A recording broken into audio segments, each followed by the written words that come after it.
Limits of basic functions. When I say basic functions, what I mean is functions that are generally simple enough and defined by just one equation. So for basic functions, so let me go ahead and write what I want to say. For basic functions, limit x approaches a, f of x is equal to f of a. So in other words, if I want to find the limit as x approaches a, then all I have to do is plug a. Now, what do I mean by basic functions? Now, this is a vague statement. What is a basic function?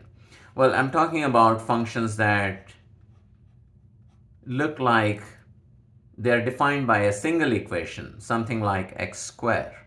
If you're asked to find what is the limit x approaches 3 of x squared, then you just plug 3 and see if you're getting an answer. And well, the answer you get is the limit. Now, some other examples, maybe if I consider this function sine x, and if I want to know what is the limit x approaches pi over 4 of sine x, then this is going to be sine pi over 4, which is square root 2 over 2. Now, the question is, can I always plug? Well, if your function looks something like this, a piecewise function. So let me just define this function in two pieces. So f of x is defined as say 100 if x is not equal to 0, and is defined as 50 if x is equal to 0. So graph of this function looks like this. So say this is 50 and that's 100. Then what do I have?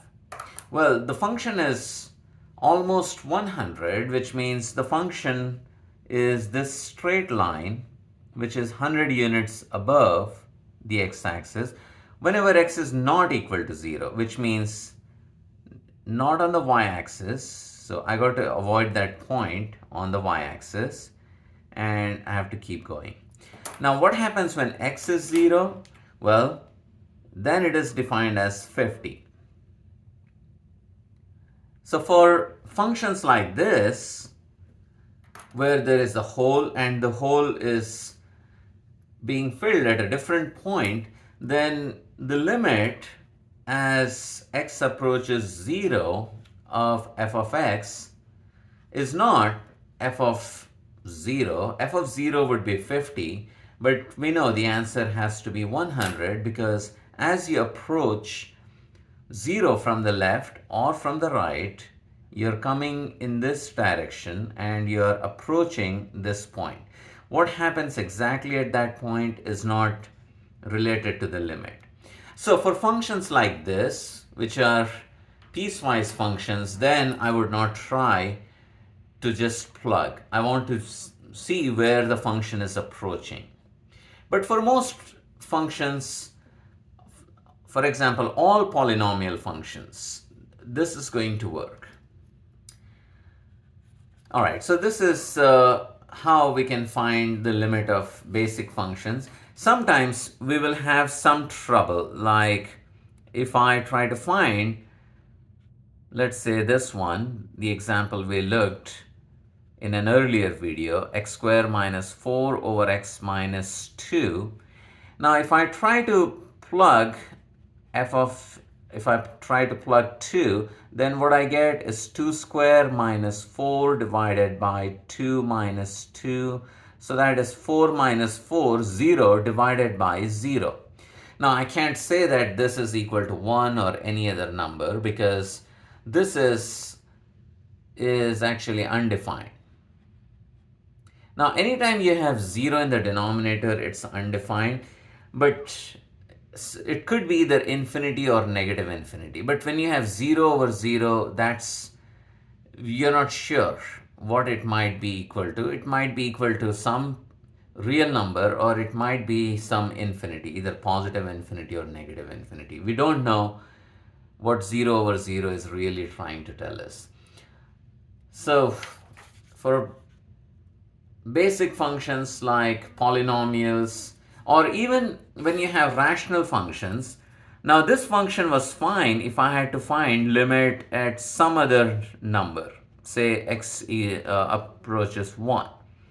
If I had to plug 1, that's not going to be an issue, because what is f of 1? F of 1 is 1 square minus 4 over 1 minus 2. So 1 minus 4. 1 square is 1.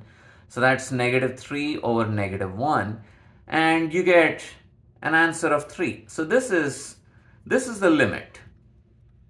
It's the same as f of 1.